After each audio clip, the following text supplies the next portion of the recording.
जैसा कि आप सभी को पता है, नया सेशन 2026-27 चालू हो गया, यानी स्टार्ट हो गया है। ठीक है, शुरू हो चुका है।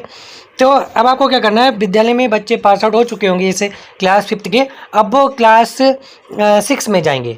ठीक है, तो क्या होगा, उन बच्चों को आपको पेड़ा पोर्टल से ट्रांसफ़र करना होगा। ठीक है, जो जूनियर वाले स्कूल हैं, यूपीएस वाले बच्चों को अपने विद्यालय में लेना होगा, ट्रांसफ़र करना होगा क्लास 5th से। तो यहाँ पर लिखा है कुछ नोटिफिकेशन दिशा निर्देश हैं।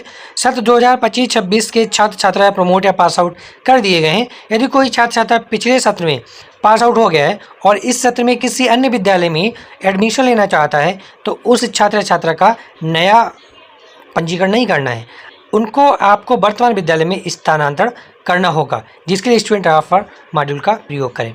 एक स्टूडेंट ट्रांसफर मॉड्यूल है, उसको कैसे वर्क करना है वो हम आपको बताएंगे। चलिए नीचे स्क्रॉल करेंगे, यहाँ पर मिलेगा स्टूडेंट ट्रांसफर, इस पर क्लिक करेंगे। देखिए अब यहाँ पर ये बात आती है, जो प्राइमरी के विद्यालय हैं उसमें क्लास 5th के बच्चे पास आउट होकर जो अपर प्राइमरी है, जूनियर विद्यालय हैं, उसमें गए होंगे। तो ये कार्य जो है जूनियर विद्यालय को करना है। ठीक है, जूनियर विद्यालय का जो स्टाफ है उच्च प्राथमिक विद्यालय वालों को करना है। सबसे पहली बात तो उच्च प्राथमिक विद्यालय वाले को, जो स्टाफ है, जो शिक्षक हैं, उनको क्या रिकॉर्ड मेंटेन करके रखना है।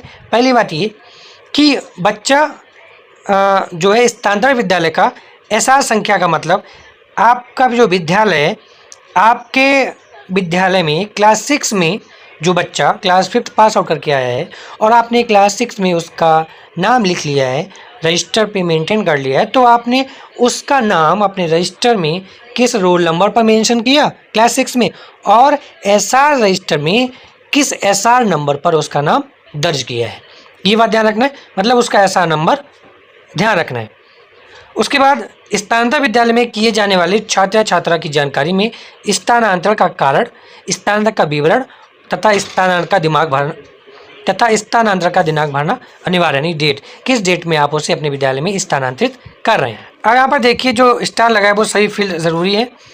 यहाँ पर किस विद्यालय का यूडाइस कोड भरना है, आपको प्राइमरी से अपने विद्यालय में ट्रांसफ़र करना है, तो यहाँ पर आपको प्राथमिक विद्यालय का यूडाइस कोड भरना है। तब यहाँ पर देखेंगे डिटेल आ जाएगी। यहाँ पर यूडाइस कोड जैसे ही भरेंगे, आपको किस क्लास से स्थानांतरण करना है, तो यहाँ पर क्लास 5th सिलेक्ट करेंगे। यहाँ पर आपकी जूनियर वाले विद्यालय की डिटेल दिख रही होगी और नीचे स्क्रॉल करना है तो स्थानांतरण की कक्षा पर क्लिक करेंगे, तो यहाँ पर क्लास 6 खुलेगा, तो क्लास 6 को सिलेक्ट कर लेंगे।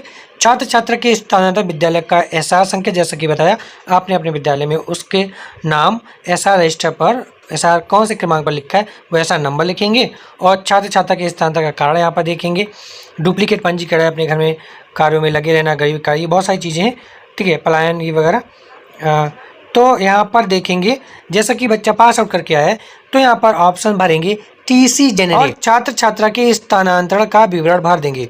इसमें लिख देंगे पूर्व विद्यालय में या प्राथमिक विद्यालय में उच्च कक्षा का ना होना। ठीक है, उसके बाद छात्र या छात्रा का स्थानांतरण करने पर जैसे क्लिक करेंगे तो वो प्राथमिक का क्लास 5th का बच्चा प्रेरणा पोर्टल से आपके विद्यालय यानी उच्च प्राथमिक में आ जाएगा, प्रेरणा पोर्टल पर दर्ज हो जाएगा।